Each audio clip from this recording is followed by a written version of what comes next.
How do you make a dream come true?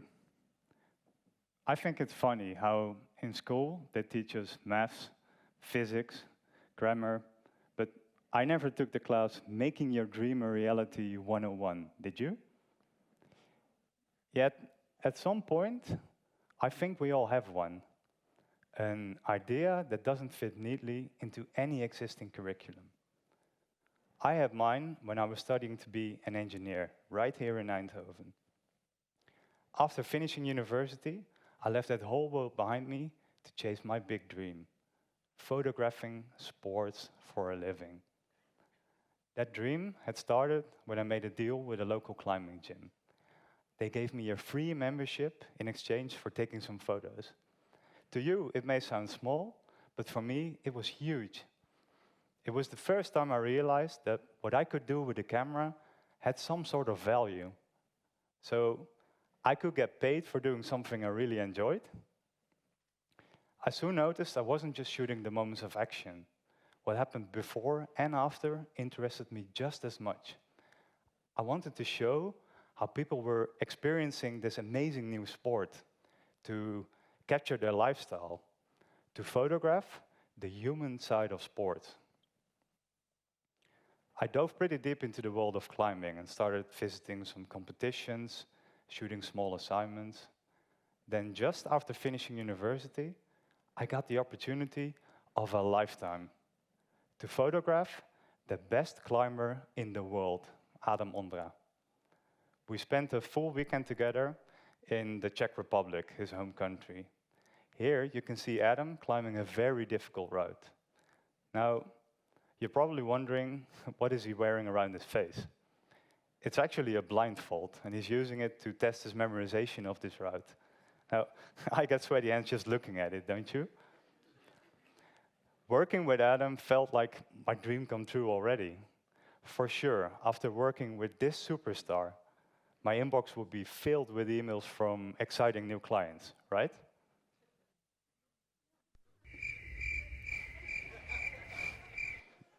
Well, maybe not. This is me 1 year later. I'm driving a vehicle that is used to help passengers in wheelchairs board airplanes. And that was the good part of the job. The worst part was getting on my knees, crawling into the bellies of airplanes, and stacking the heavy suitcases you take on holidays. You know who you are, huh? The photo was actually taken by a friend from university. He was about to travel the world for his well-paying consultancy job, while I was stacking suitcases. In my spare time, I was still trying to make my dream work out. I went through periods of serious doubt. At what point should you abandon a dream? Maybe I should use that education I spent 7 long years completing. The hardest part about making a dream come true is the uncertainty. There's no guarantee it will ever work out. So I started planting seeds in a very opportunistic way, hoping that maybe one day one would grow.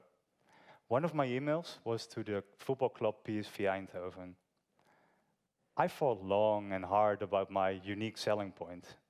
The pitch I came up with was, "Hi, I live right around the corner from your stadium. Please let me know if you ever need a photographer." Brilliant, right?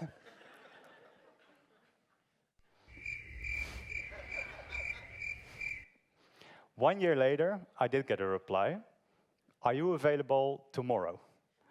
Well, that first assignment wasn't anything special, but soon I was shooting portrait sessions with the club's players. And this work, I could pitch a new client. The assignments slowly got more interesting. Every shoot, every athlete, a new door opened. I got the opportunity to work with athletes from a wide range of sports, each with their own story and each with their own challenges that they had overcome. It's hard to fully appreciate the sacrifices that professional athletes make. They're away from friends and family for long periods of time, living out of hotel rooms and their suitcase.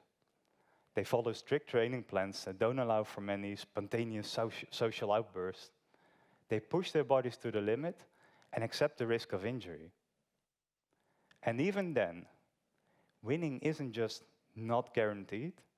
For most, it's highly unlikely. So, why do they push on?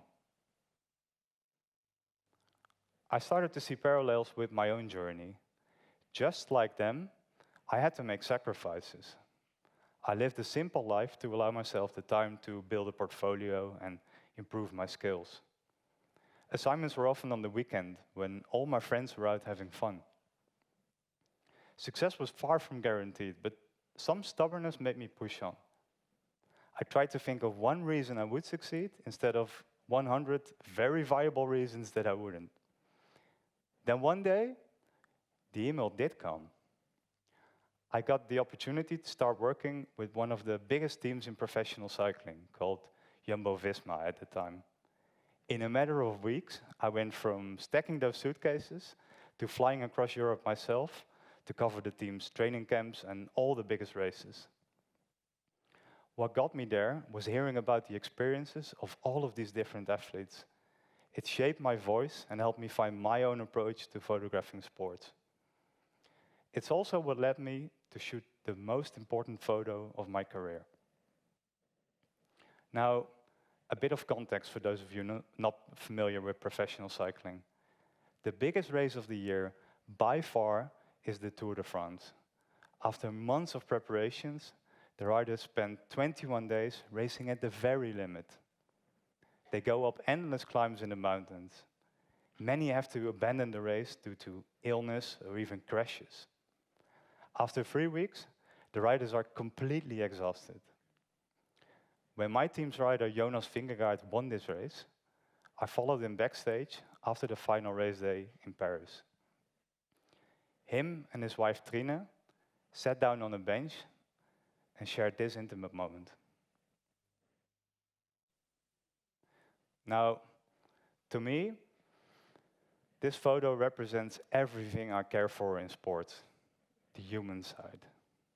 I love how when I show this photo to people, they all see and feel something different. Exhaustion, pride, relief, tenderness, vulnerability, love. Some people have even commented saying that the photo made them shed a tear. I can truly say that this is the most meaningful moment that I've photographed in my whole life. Now, I always tend to downplay my part in this photo a bit. I'll say things like, I was just fortunate that they embraced like this. I got lucky with the light. I just captured a moment that was great already. But looking back, I know that having put in the work with all these different athletes is what got me here. Hearing about their sacrifices allowed me to fully appreciate this moment when it happened. After I shot this photo and saw how it moved people, I knew that my dream had in fact come true. Now, don't get me wrong, I'm no expert at making dreams come true. I only managed to do it one time. But reflecting on the journeys of all these different athletes that I met, and on my own journey, I think it comes down to this. It's great that you have a dream, sure, follow your passion and all that. But are you prepared to make the sacrifices, to swallow your pride, and to put in the hard work when no one's watching? Making a dream come true isn't some sort of magic. It doesn't take genius or exceptional talent. It's small steps, stubbornness, and getting used to hearing no a lot. Everyone had to start somewhere, and none of them knew what they were doing. Thank you.